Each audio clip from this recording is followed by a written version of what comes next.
ಇಲ್ಲ ಇನ್ನೊಂದ್ಸಲ ಹಿಂಗ್ ಮಾಡುದಿಲ್ಲ. ರೊಕ್ಕ ಬೇಕಾಗಿದ್ದು ಅಂತೇಳಿ ಇವ್ರ ಕಡೆ ಸಾಲ ಮಾಡಿಬಿಟ್ಟೇನ. ಇನ್ನೊಂದ್ಸಲ ಮಾಡುದಿಲ್ಲ. ಇನ್ನು ಮೇಲಿಂತ್ರ ಯಾರ ಕಡೆನೂ ರೊಕ್ಕ ಕೇಳುದಿಲ್ಲ. ಯಾರ್ಯಾರ ಕಡೆ ರೊಕ್ಕ ಇಸ್ಕೊಂಡೇನಲ್ಲ ಅವ್ರಿಗೆ ಮುಟ್ಟಿಸಿ ಬಿಡ್ತೇನಂತ. ಹೆಂಗ್ ಮುಟ್ಟಿಸ್ತೀರಿ? ದುಡಿತೀರಿ? ಏನ್ ಮಾಡ್ತೀರಿ? ನೀವು ಪಾಲ್ತು ತಿರುಗಾಡ್ತೀರಿ ಹಂಗ ರೊಕ್ಕ ಇಸ್ಕೊಂಡ್ ರೀ? ಹಿಂಗ್ ಮಾಡಿದ್ರಿ ಹೆಂಗ್ರಿ? ಇಲ್ ತೋರ, ಈಗ ದುಡ್ಯಾಕ್ ಹೋಗ್ತೀನಿ. ಪೆಟ್ರೋಲ್ ಪಂಪ್ನ್ಯಾಗ ಕೆಲಸ ಐತಂತ ಅಲ್ಲಿ ಕೆಲ್ಸಕ್ಕೆ ಹೋಗಿ ದುಡ್ದ ಅವ್ರಿಗೆಲ್ಲ ರೊಕ್ಕ ಮುಟ್ಟಿಸ್ಬಿಡ್ತೇನೆ ನಾ. ರೀ ಹಿಂಗ ಎಷ್ಟು ಸುಳ್ಳು ಹೇಳಿರಿ ನೀವ? ಬರೇ ಸುಳ್ಳು ಹೇಳ್ಕೊಂತ ಹೊಂಟಿರಿ ನೀವ. ನಿಮ್ ಬಾಯಾಗ ಬರೇ ಸುಳ್ಳೇ ಬರ್ತೈತಿ, ಒಂದು ಕರೆನ ಬರಂಗಿಲ್ಲ. ಈಗ ಹೇಳತ್ತಿದ್ದು ಸುಳ್ಳು ಮಾತಾ ಇದೆ, ನನಗೆ ಗೊತ್ತೈತಿ, ಚಲೋ ಗೊತ್ತೈತಿ ನನಗ. ಇನ್ನೂ 100 ಮಂದಿ ಕಡೆ ಸಾಲ ಮಾಡ್ತೀರಿ ನೀವ. ನನ್ನ ಜೀವನ ಹಿಂಗ ಹಾಳು ಮಾಡಿರ್ತೀರಿ ನೀವು, ಗೊತ್ತಾಯ್ತ ನನಗ.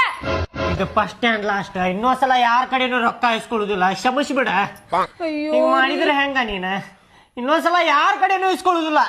ಕರೆ ಹೇಳಾಕತ್ತೀನಿ. ಈ ಮಾತು ಕರೆ ನೋಡ್ಣ ಹೇಳಾತಿದ್ದ. ಇದ ಮಾತ ಇದ ಲಾಸ್ಟ್ ವಾರ್ನಿಂಗ್ ನಾ ಕೊಡಾತಿದ್ದ. ಅಕಸ್ಮಾತ್ ಏನ್ರಿ ಹಿಂಗ ನಡೀತಂದ್ರ ನೀವು ವಿಚಾರ ಮಾಡಿರಂಗಿಲ್ಲ, ಹಂಗ ಮಾಡ್ತೀನಿ ನೋಡ್ರಿ. ನಾನು ಏನ್ ಮಾಡ್ತೀನಿ ಅಂತ ನನಗ ಗೊತ್ತಿಲ್ಲ. ಇದ ಲಾಸ್ಟ್. ಆಯ್ತು ತಗೋರಿ. ಇವತ್ತು ಅವ ಬಂದಿದ್ದ